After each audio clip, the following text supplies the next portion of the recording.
I'm from Morocco. I live in the States, but I support Wydad Casablanca. I supported them since we didn't win nothing, and people used to be like, why are you even supporting? But we always filled up stadiums, and I think that's what made the presidents to like we kicked out some presidents that were corrupt. We had to do what we had to do as fans, and it got better. You know what I mean? That's how we were able now to like play the Champions League for 9 years in a row. Before we used to just wish to play the Champions League, African Champions League. Now it's like if we're not in the final, the fans are not satisfied. But we build up to that momentum. And I have some friends here in the States. They ask me, "Who's your favorite club?" I tell them, "Wydad Casablanca." I don't. I like Man U. I'm a Man U fan as well, but that's my team. Like you got to represent your team, whatever your team is in Kenya, police or whatever. Like represent it. Like say what that's your squad. Put that in your bio. Like whatever you have to do. Like don't just leave the European teams in there because at the end of the day, we have a lot of talent in Africa. Lots of talents. Lots of Manes. Lots of Salahs. They just need the push.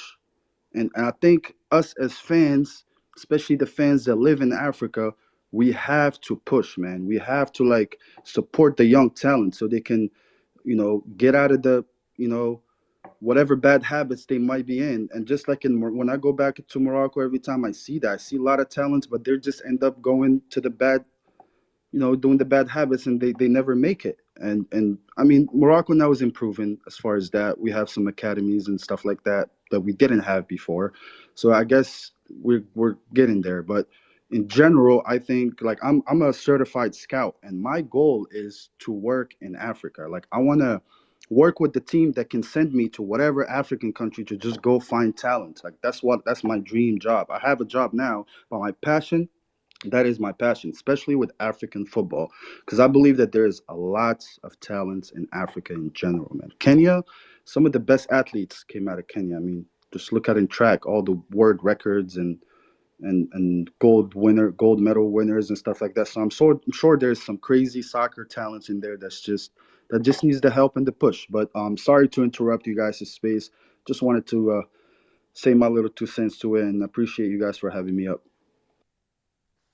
Thank you, bro. Thank you. One thing you actually we actually speaking on the same page, on the same terms, is that the day fans get their voice, the day the fans start moving as one. Yes, we might be individual fans from different teams, but at the long run, if you are a fan, you are a football fan from the first time before you even start loving another team. You are a football fan first. So your you see, when the things you want for football must be general for the better of the whole league, in this case Kenyan football.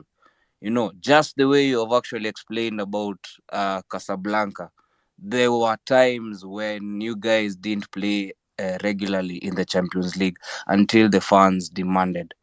Now you see where Kenyans are, we still don't have the numbers in the field, in the pitch, and all that, because we're not moving as one. You know, one team might be experiencing some external forces, probably from politicians or from other corporate entities, but you wouldn't see other teams standing with this particular team because they move differently. And that's the sad thing, because now they have divided us. We're not moving together. So that is true. That is true. So what this space, or this the football KE hashtag is trying to do, is give the fans a voice, because corruption won't end unless we demand, and our leaders can't demand because they are either beneficiaries or they are too pussified to take a stand. So only fans can do that. So that is the whole idea. That is the whole idea Well, behind the 90 sorry, plus. No. sadly, the only way to get what you want, sadly, and I do not promote this at all, but it's usually like some type of violence. And I'm not promoting this whatsoever, but for us, like personally, like we at Casablanca, we like the fans, the ultras had to go and and harass the old president and wrote all over the walls like Akram go out, Akram go out. So like it got to the point where officials, government officials, are seeing this all over the walls, and they're like, "What's going on?" So the government had to get involved and get this man out. It was a crazy, way to do it, but it worked. So that's the fans have to stand up for their rights. If you really love your team and you believe in your whatever, now it doesn't have to be a specific team in the league, in the Kenyan league. If you want to see any Kenyan league team go and compete in the African Champions League and have a potential to go to a Club World Cup, it's a great feeling to have your team do that. Like compete against the best in the world. So you guys, like in general, have to push together. Like you said, it can be like no division. We have our biggest rivals, which is Raja Casablanca, and I don't know, I'm sure you guys heard of that derby. It's war. But when it comes down to a cause to get together, we still get together for that cause. If it's for the better for both of us, both teams and the league, and the fans' rights in any way, like you have to get together, man. But good luck to you guys, and I wish to see Kenyan football and African football go up, and one day African team win the World Cup. Before you leave, just a favor would want to ask you. You can actually look for our page on YouTube. You find our page on YouTube, Football KE, and you can also follow the host handle. You can see the Football KE handle, and you can also share with your friends, comment, and we thank you for your insights. They are actually very good insights. There is one of us here, it's called Tross Star. We call him the Grenada. He is usually pushing the idea of ultras because only ultras can force the implementation of the things that we discuss on this space. So anyway, yet again, thank you so much for being one of us and just taking time to give us your insights. In Kenya, we say shukran.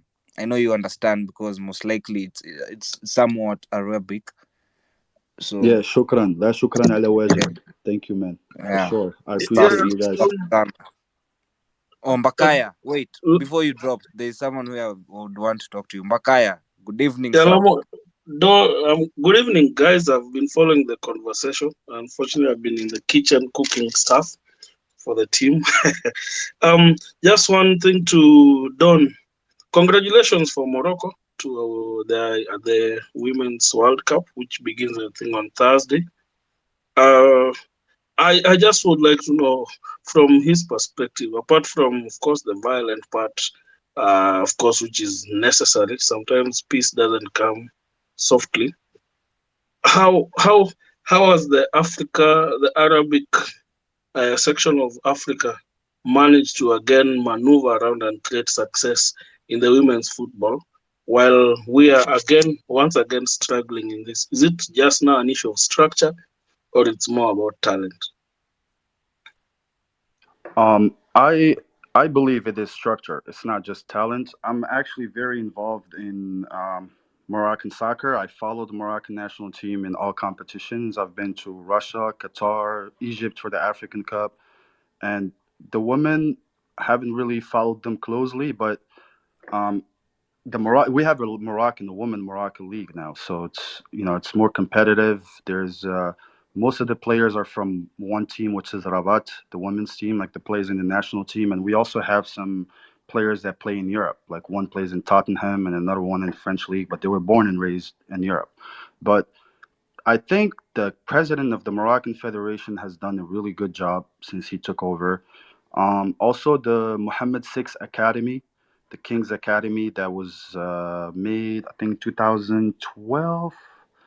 But so they pretty much take all the talents from other Moroccan teams and they build, they compete in the U ages with the other Moroccan teams and then they send them to Europe. Like En Nasiri that plays for Sevilla is from the academy.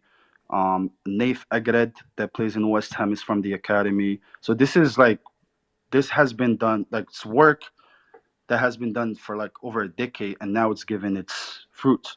So I think that you need a sincere man to take to be in charge, like somebody that loves Kenyan football, loves football, whatever country it is, to be like lead the ship. Because if it's somebody, and sadly, most evident, no, every African country has corruption. Like, you guys know that. That's everybody. Like, we're just influenced by France and by all these countries. They just come and they just take whatever talent, whatever we have from us, and in every field. So we have to stand out from that. You need somebody that's just gonna structure the game better, and just like that's how we made it this far. As far as like even the U23 just won the African Cup. Like I said, 10 years ago, we used it, national team clubs. We used to like just people are just were tired. They were not watching soccer anymore. And so like 2022 now, like you have this last World Cup. Now you have even more people like interested in soccer and following soccer in Morocco because of the success. Success brings more people, but like answering your question, I think it's the structure. It's not just the talent. There's probably better talents in Kenya, and it's just not structured well, and not enough attention to it. I guess that's my answer. Oh, thanks, man. I don't think we have somebody better than Mustafa Haj so many years on. But thanks for for the support. Yeah, Mustafa Haji was a legend, man, but he unfortunately he got a little corrupt as well. He was in the staff from the last. I don't know if maybe he's not he's wrong or right, but there was some things that happened with him. But he's, as far as a footballer, he was one of the greatest.